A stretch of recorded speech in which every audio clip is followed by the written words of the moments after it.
एक बार की बात है, गौतम बुद्ध अपने शिष्यों को ध्यान करना सिखा रहे थे। तभी एक शिष्य बोला, हे गुरु, मेरे मन में कुछ प्रश्न है जो मैं आपसे पूछना चाहता हूँ। क्या मैं आपसे पूछ सकता हूँ? बुद्ध ने कहा, पूछो, जो पूछना चाहते हो। शिष्य ने कहा, जब मैं पानी पीता हूँ तो मेरी प्यास शांत हो जाती है, या फिर संसार में कोई भी पानी पीता है तो पानी पीते ही उसकी प्यास शांत हो जाती है। तो यह ध्यान के संबंध में ऐसा क्यों नहीं होता? जब हम आपके कहे अनुसार एक जैसा ध्यान करते हैं तो हम में से कोई पहले, कोई बाद में, तो कोई कभी भी ध्यान की स्थिति को प्राप्त नहीं कर पाता है। ऐसा क्यों होता है गुरुदेव? जैसे पानी पीते ही सबकी प्यास शांत हो जाती है, वैसे ही ध्यान से सबकी ज्ञान चक्षु खुल जाने चाहिए, पर ऐसा नहीं होता।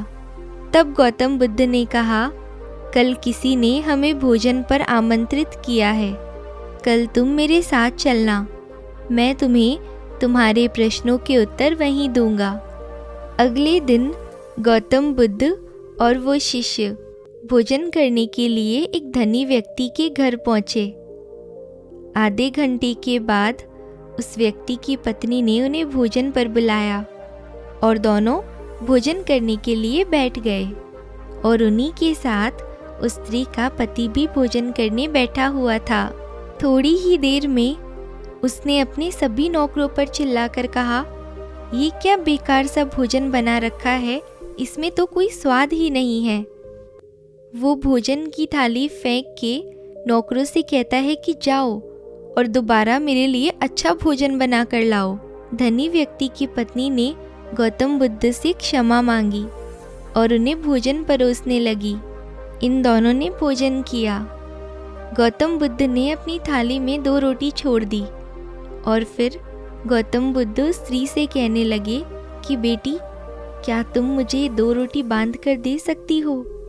स्त्री ने उन 2 रोटी को बांध कर दे दिया।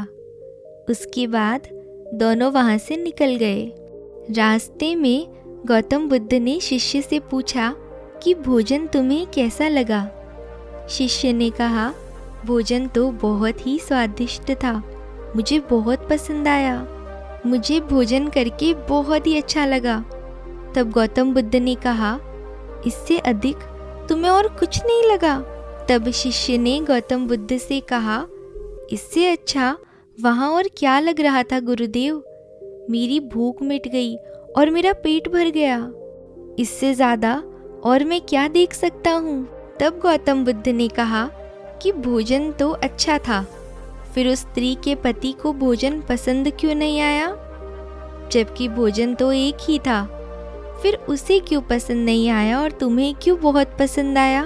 तब शिष्य ने कहा, आप ठीक कहते हैं गुरुदेव, पर मैं कुछ समझ नहीं पा रहा हूँ कि आप कहना क्या चाहते हैं, आप ही कुछ बताएं। तब गौतम बुद्ध ने कहा कि अभी तुम मेरे साथ आगे चलते रहो। बुद्ध और वो शिष्य चलते चलते बहुत दूर निकल आए। तब शिष्य ने गौतम बुद्ध से कहा, गुरुदेव, हम हमारे आश्रम के मार्ग पर तो नहीं हैं, फिर हम कहाँ जा रहे हैं?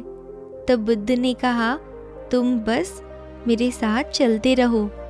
बहुत देर चलने के बाद एक गरीब सा दिखने वाला आदमी गौतम बुद्ध के सामने आ गया और उनके चरणों में गिर गया और बोला, हे महात्मा, मेरी मदद करो, मैं 3 दिन से भूखा हूँ, मैंने कुछ नहीं खाया है, अगर आपके पास कुछ खाने को है तो मुझे दे दीजिए, आपकी बड़ी कृपा होगी। तब बुद्ध ने उस व्यक्ति को एक पेड़ के नीचे बैठाया और उन 2 रोटियों को निकाल कर दिया जो उस महिला ने उन्हें बांध कर दी थी। रोटियों को देखते ही उस गरीब व्यक्ति की आंखों में चमक आ गई। उसने तुरंत ही उन 2 रोटियों को उठाया और खा लिया। खाते समय उस व्यक्ति की आंखों से आंसू निकल रहे थे और वो अपने हाथ से इशारा कर रहा था, जैसे वो किसी अदृश्य शक्ति को कह रहा हो कि इस रोटी के लिए तेरा धन्यवाद। रोटी खाने के बाद उसने गौतम बुद्ध को प्रणाम किया और रोटी देने के लिए धन्यवाद कहा। तब बुद्ध ने उस व्यक्ति से पूछा कि भोजन का स्वाद कैसा था। तो उस व्यक्ति ने कहा, स्वाद तो कहीं था ही नहीं, बस परमात्मा और ईश्वर थे, और वो रोटियां नहीं थी, ये तो साक्षात जीवन था। और ये कहकर व्यक्ति वहाँ से चला गया। और गौतम बुद्ध ने शिष्य से कहा, देखो, भोजन वही था, लेकिन एक व्यक्ति को उसमें स्वाद नहीं आता है, और तुम्हें भोजन बहुत पसंद आता है, लेकिन वहीं इस व्यक्ति को इस भोजन का स्वाद नहीं आता, बल्कि वो इसमें ईश्वर, परमेश्वर और जीवन को देख लेता है।